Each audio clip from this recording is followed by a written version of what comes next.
welcome to the Merri-Cast, the show that puts you on the fast track to business confidence.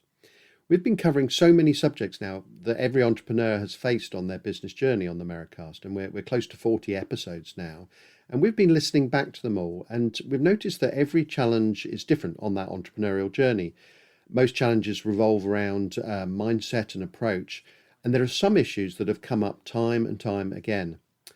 One of these is the subject of authenticity, of being yourself in everything that you do. So we thought we'd do a different kind of episode, a sort of mini Merri-Cast, if you like, say on this subject. So what have our guests had to say on the subject of authenticity? Well, Terry Vincent is a business coach extraordinaire. She gave a great insight when we interviewed her on the importance of being your most authentic self, both professionally and personally. And she learnt this the hard way. In our candid interview that we had, she was frank about the mistakes she'd made along the way. She'd become exhausted through behaving with what she now calls ego-driven overconfidence.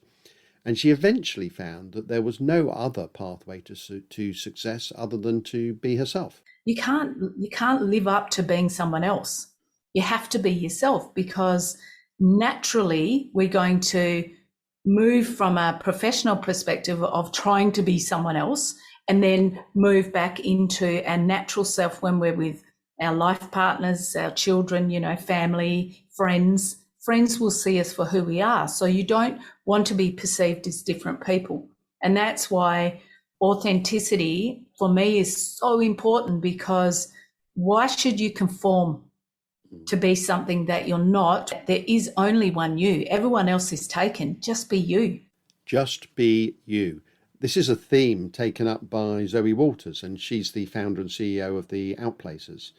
In our interview, Zoe discussed knowing yourself so well that your intuition becomes your GPS, and you end up trusting yourself implicitly. It affects how you are seen, as she explains in this powerful clip. So I guess my niche is really about identity, values, beliefs, limiting beliefs, and then vision, mission, purpose, kind of like in any organization and any individual.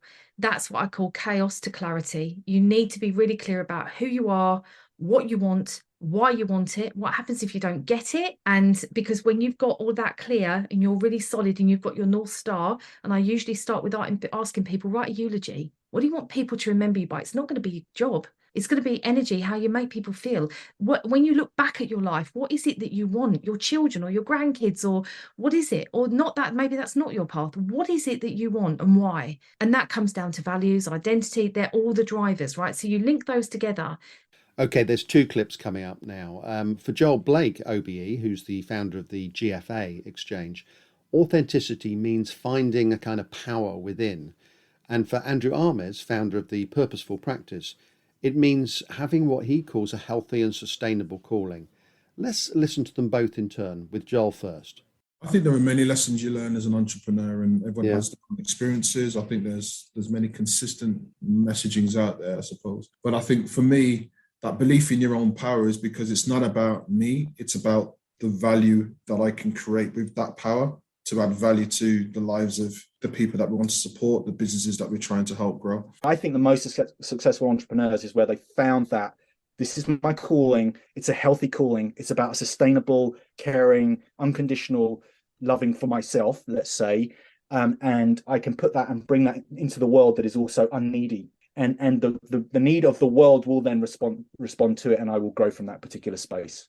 That was Andrew Armes, and before him, Joel Blake. However you describe your own authenticity, what you do with it to talk about yourself and the way you do business ultimately becomes the most important thing in your everyday professional dealings. And who better to end with than Marie-France Samba? Now, she's a personal branding coach extraordinaire, amongst many other things. And here she talks about the mentality with which you use what is within to then go and show this uniqueness to others. For me, it's about being yourself, right? It's about being authentic. So I'm not trying to be someone else. I'm not trying to compare myself too much. I trust my ability to help my clients achieve their goals. So that's this, again, that unshakable belief that what I bring to the table is of value, and I am able to help and empower my clients to transform their lives and to transform their business and to achieve their goals. So I also help my clients with that because, as entrepreneurs, we sometimes suffer from these imposter syndromes. We feel like we're not enough. We feel like there are so many people out there. Who am I to share my message and to try and make a difference? And what I say to my client is that we're all unique. And so nobody is going to serve the way you serve. Thank you so much to all our guests for their fantastic views on the subject of authenticity. What do I think? Well, for me personally, authenticity is one of those things that everyone wants to have. I mean, some have it and some don't. But I think it's what authenticity then gives you that really matters to me. Because for me, authenticity gives you trust and respect. And when you're true to yourself, you not only trust the judgments and decisions that you make, but others tend to trust you as well. And they'll respect you for standing by your values and beliefs. And then that gives you something even more powerful in business, and that's integrity. When you're authentic, trust and respect lead over time to integrity. Thank you to our guests, and thank you for tuning in. If you enjoyed today's episode, we'd love for you to subscribe, rate and review through your usual podcast provider. And if you want to find out more about the Merri-Cast or our business Merrible Media, you can find us on LinkedIn. Don't forget to join us for our next episode, but until then, thanks for listening.